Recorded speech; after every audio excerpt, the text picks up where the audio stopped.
Netcasts you love. From people you trust. This is Twit.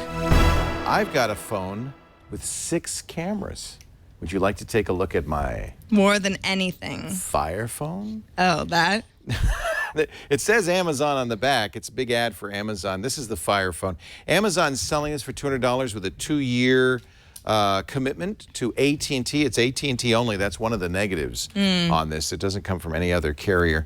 It's a specially redesigned version of Android. They call it Fire OS 3.5. And there are some cool features to the Fire phone. For one thing, you're seeing, if I show you the lock screen, what Amazon calls dynamic perspective. This is one of the things, in fact, the only thing that those 4 cameras on the corners are used for, to see where my head is. It doesn't work unless I put my head right in the shot. And then it will, you know, it's hard to show this off because the camera is not your head, but then you can see I can kind of look around and see those northern lights behind me. This is one of about 10 lock screens. They rotate. All of them have time and date, and all of them, I don't know what this image is of. It's very odd. But that's just the lock screen. Let me get into it. Now, what you're going to see immediately, in fact, let me show a picture I just took of Sarah Lane. It's a decent 13 megapixel camera, very competitive with most of the other phones on the market today. In fact, if you didn't know, Sarah, you might say, is that an iPhone? Because it kind of looks like maybe even an older iPhone with with a case glass on it or something, yeah. Yeah. This is plastic, not glass. This is, I think it's Gorilla Glass in front. It does have a physical home button, just like the iPhone, and that's about it. If I press it, I can see a list of applications. And by the way, because it's using Amazon's own store, I can see the applications on the device, but I can also go to the applications I've purchased from the Amazon store at any given time and re-download those. If you've used the Amazon Fire tablet, you'll recognize this carousel interface. It shows the most recent things you've done in a carousel. So it has, for instance, its own maps. These are licensed from Nokia, the Here maps.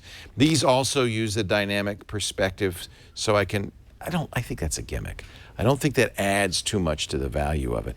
There is a little bit of a use because you can flick it this way. See, I never could get this to work. There you go. If you flick it that way, you'll see a sidebar. You flick it the other way. See, most of the time you just go like that because after a while it's like, well, it doesn't work reliably. And you're going to see another thing when I look at this that's interesting about this carousel interface. If the application has additional data, like this is the map, so it says recommended for you Seattle, San Francisco, New York, or in the camera app, it'll show you pictures you've taken. That's cool. These are messages. These are phone numbers I've called. These are potential settings. But if it's an app from the App Store, it's going to give you an ad for other like apps. Firefly, you might want to check out Gazelle. Here's some music you can buy from the Amazon store. Here's some periodicals you can subscribe to. Here's some other games like Clay Doodle. So this is really a lot of space devoted on this screen to what's essentially an ad for other Amazon products. I'm not crazy about that. You also can't customize this as you could other Android phones. There are no custom launchers or custom keyboards. Fire OS is Fire OS. But many of the, not all, but many of the Android apps you're used to have been ported over to it because it's not such a big thing to do. There's no Google apps, so I had to use a $3 authenticator program that's like Google's Authenticator because they don't have Google Maps or Google Authenticator or Google Plus or any of the Google apps on here. As you might expect, though, the Amazon ecosystem's well represented. Here's Android books. There's a Kindle reader, of course. You can buy stuff in the store. And that's where the Firefly button's kind of interesting. A physical camera button. When you press it quickly, it'll just launch the camera, and you can take a picture or video. But you press it and hold it, it goes into Firefly mode. Now, you see those little fireflies? They're looking for things that you could buy on Amazon. Let's see if it recognizes the stylus case. So I'm going to put it in the stylus case. It recognizes a lot of things, not just things you can buy, but also, come on there. Come on, fireflies. See, they don't know what the hell that is. They're going off to the edge. Give me something else to take a picture of. How about that flashlight? Here, maybe you know what this is, Amazon. I'd really like to have this. Buy it in the Amazon store. What do you... Oh, see, the fireflies are gathering. Oh, they're very puzzled. They have no idea what that is. Here, give me something else I can take a picture of. How about that? Now, if there's a barcode on a product, well, it'll always work with a barcode. So it'll immediately know what that is. It sees the barcode, and it's now going to tell me how I can order this fine product at Amazon.com, right? Maybe not. It has no idea. It read the barcode, but it doesn't. And this is, you can see the limitation of this. If you point it at a well-known sculpture or painting, hey, maybe it'll recognize that sculpture or painting. Amazon demonstrated it, and it seemed to work pretty well in that respect. Let's just delete that from history because that makes no sense, whatever that was. Let's take another picture. Here, this is something you'll probably recognize, Fire Phone, a picture of the Chief Twit. Yeah, see, the fireflies are running away as fast as they can. They say, I don't know what the heck that is.